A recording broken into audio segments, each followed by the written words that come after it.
Shavuot, or Pentecost, is the celebration of the manifestation of the divine presence and his revelation to his people. This festival and its related readings will be taught in this 2-day miniseries. Pentecost was the Greek name for Shavuot, and what it is called in the Greek manuscripts of the memoirs and the letters of the New Testament. However, the entire miniseries is very much from the Orthodox Jewish perspective, but please perceive the mirrored revelation within this miniseries and the events of Acts 2. Note, the apocryphal book of Sirach was quoted by Yeshua HaMashiach, or Jesus Christ, in his Sermon on the Mount. This book, which was prevalent in the first century and attested to by the ancient Christian canons, was unfortunately removed from the KJV, as well as all the other apocryphal books, after the Anglican Reformation and its consequences. When the Israelites left Goshen on Nisan 15th, 1446 BC, they walked into the Egyptian peninsula. They were led by the pillar of cloud and a network of clouds of glory. The pillar of cloud was a cloud-like manifestation which would guide them during the day. At evening, it would transform into a pillar of fire to illuminate the path the Israelites should take at night. This network of clouds of glory involved 7 clouds which, according to rabbinical tradition, killed all vermin, shielded them from the harmful rays of the sun, and possessed flashes of lightning. These flashes of lightning were in the shape of the letters comprising the names of the patriarchs.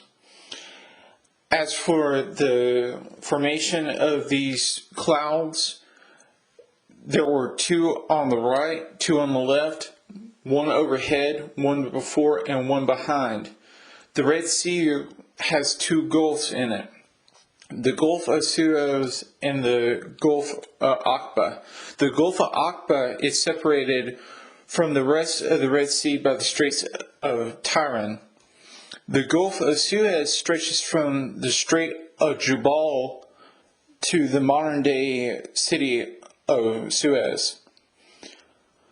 Between these is the Egyptian peninsula, which is bordered on the northwest by the Nile Delta and on the northeast by the Brook of Egypt, or Wadi al-Arish. After traveling along the eastern shore of the Gulf of Suez, the Israelites received their countrymen who had been in Sukkot, or Sirabid el-Khaladim, on Nisan the 23rd. On Nisan 29th, they passed Migdol. This is a variant of the Hebrew word Migdal, meaning tower. There seems to have been an Egyptian fortification or natural strategic point of military interest, as there has been no archaeological evidence found to suggest the presence of an Egyptian fortification. It seems more likely that an outpost of a camp of soldiers were stationed to observe the tri-intersection of the Red Sea. In this age, Egyptian forces would have used rock pigeons to carry messages to the capital. On Nisan 30th, the 12 tribes arrived at Ithma. It seems that this location refers to the impassable mountains which they ran into. It was on Yar 1st that they encamped at the eastern portion of the tip of the Egyptian peninsula and the western coast of the Gulf of Aqaba.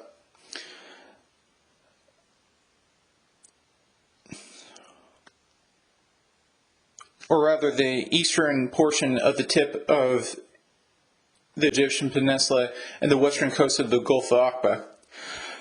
The Egyptian watchmen would have sent a rock pigeon to Thutmose III with a message stating that per Exodus 14:3, the people of Israel are wandering aimlessly in the countryside. The desert has closed in on them.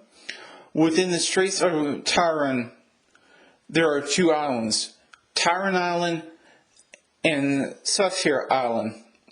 It is possible that there was a temple to the pagan idol Baal Zephon on Tyre Island.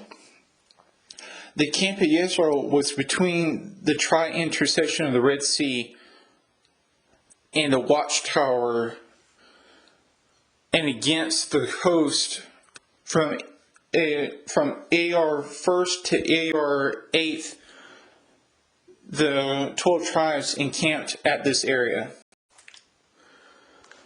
However, on Ar 8th, the forces of Thutmose III arrived to slaughter the nation. Moses commanded the people to refrain from panic. However, the King of the universe commanded him to lead the people forward by lifting his staff over the water. As the staff was lifted up, the angel of Adonai flew over the thousands of Israel, being pursued by the pillar of cloud. The Egyptians were surrounded by darkness. It must be said that they most likely suffered a bit of PTSD with this manifestation after they had 3 days of darkness a few months prior. When the sun went down, the pillar of cloud morphed into a pillar of fire. For the 10 or so hours of night, there was fiery light for Israel, but the Egyptians remained in absolute darkness. It was during this time that a wind blew across the water.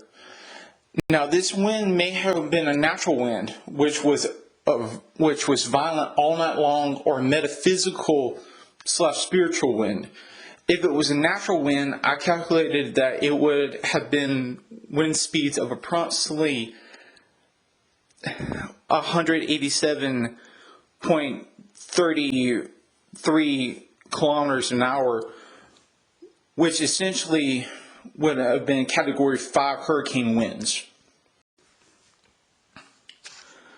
At daybreak on Yar 9th, there was a section of water that had been removed by the presence and wind.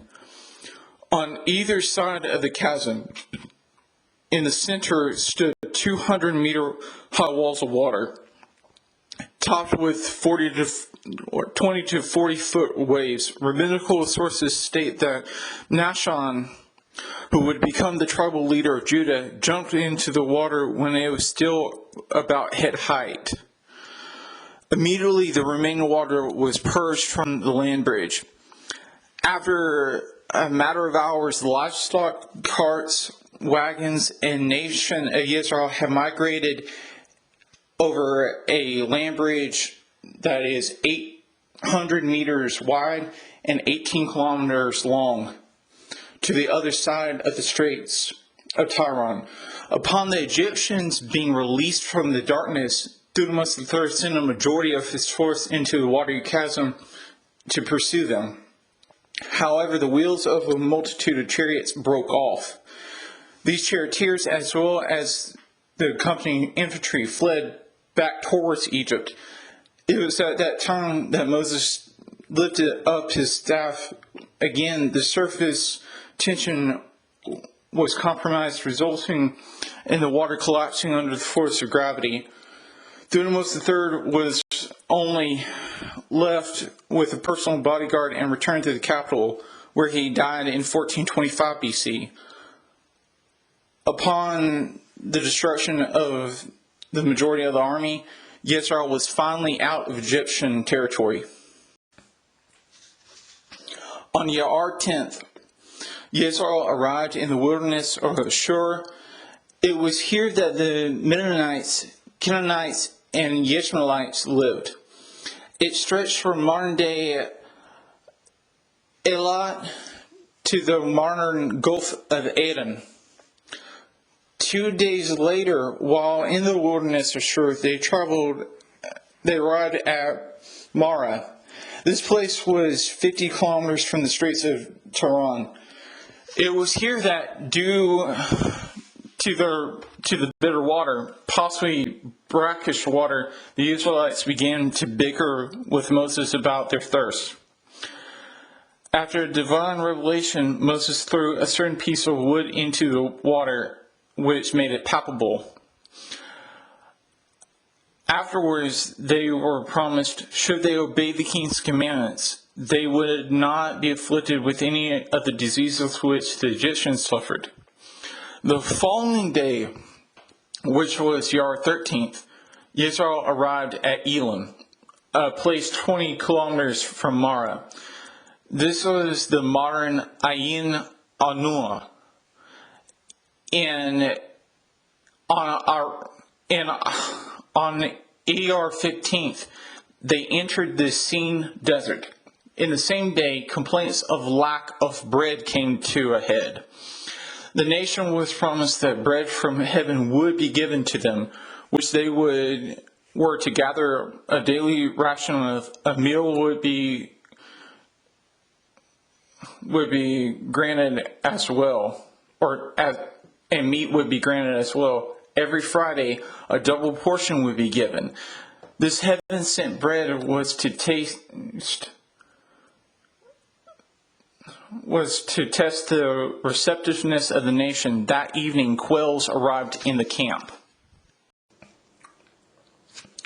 The following morning, after the dew had evaporated, the surface of the desert was covered in a fine flaky substance. When the men of Israel saw it, they asked each other, Manhu?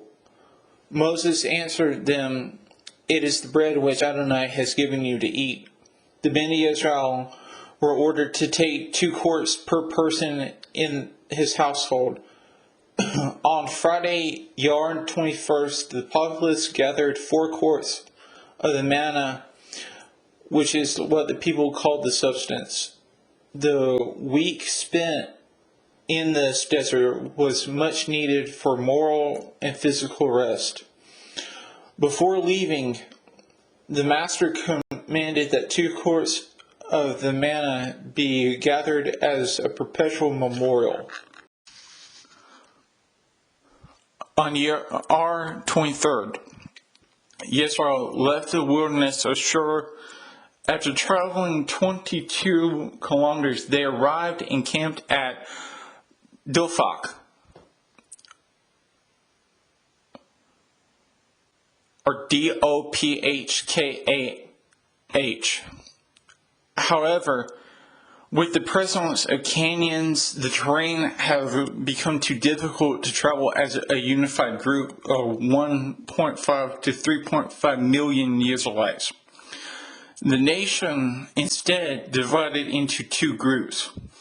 On Yar 24th, the first group departed for Alush, which was 23 kilometers away. The following day, while the first group traveled to Rephidim, which was 30 kilometers away from Alush, the second group traveled to Alush.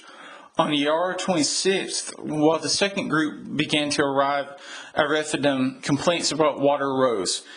These complaints escalated to questioning if Adonai was for them. The master ordered Moshe to strike the rock and water poured from it. This place became known as Massa and Meribah. Simultaneously,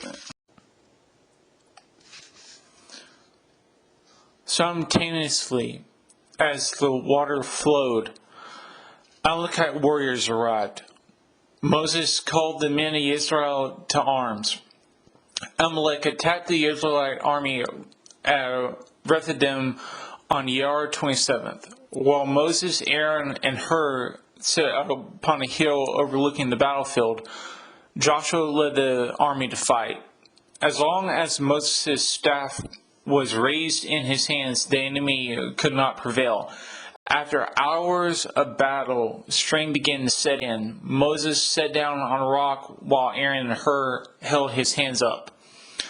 Joshua defeated the Amalekites. Not only did the master promise to remove all memory of Amalek, but Moses also built an altar and called it Adonai Nissi.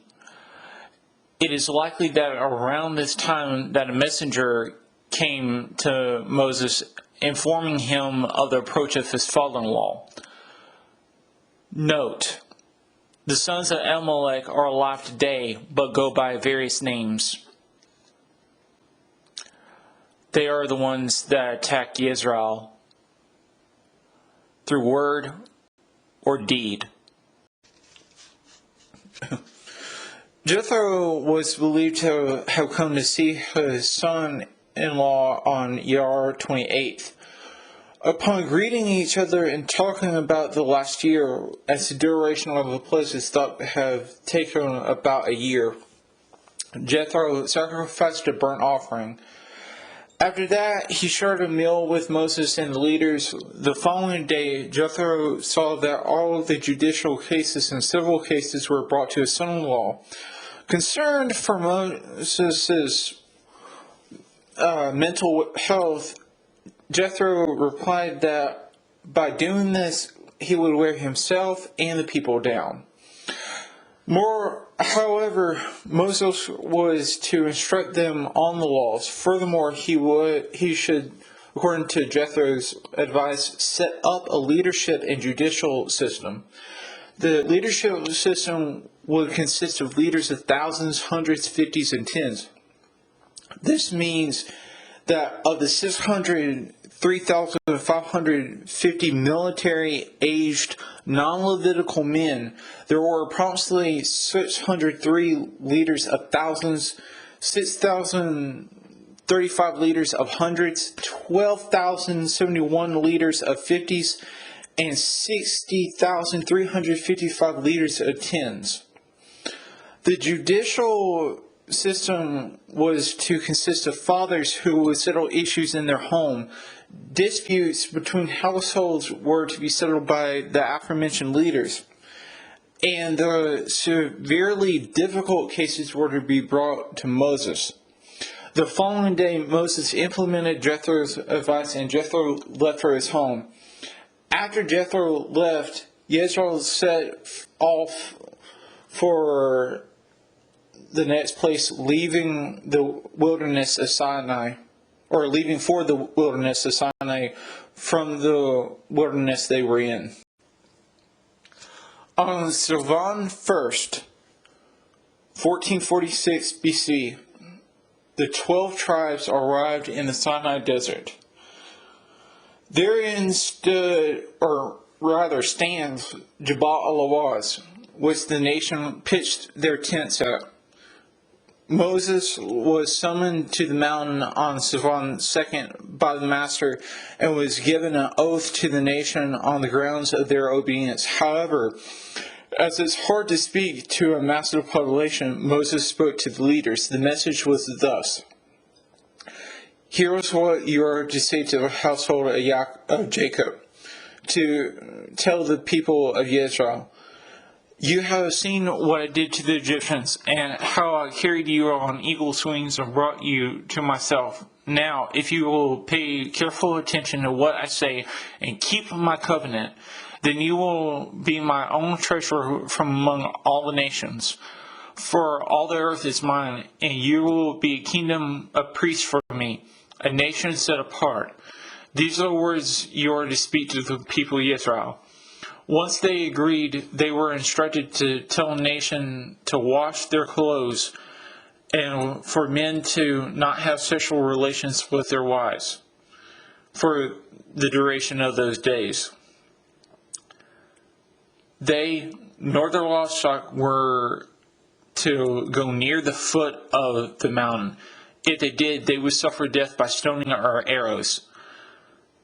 The leaders then dispersed the message along the 56 clan lines of their respective households, or in their respective households. Once the tabernacle and the succeeding temple was erected, a system of sacrifices was instituted. Among these were offerings for the pilgrimage festivals Pesach, Shavuot, and Sukkot. During Shavuot, in addition to the daily offering, 2 young bulls, 1 ram, and 7 male lambs in their first year were immolated as a burnt offering. The owners of the bulls laid his hand upon the head of the burnt offering and slaughtered them. The priests were then to splash the blood against all sides of the altar. Next, the priests skinned the burnt offering and cut the head off and fat out.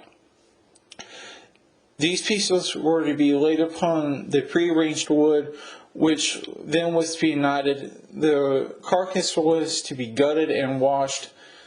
This in turn was to be consumed as a holocaust. The owners of the ram and 7 male lambs were to slaughter them on the north side of the altar of burnt offering.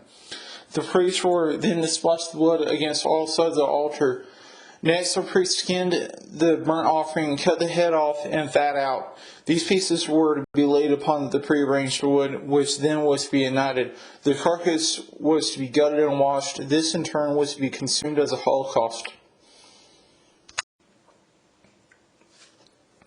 For a grain offering, 30 quarts of fine flour mixed with olive oil were offered on Shavuot.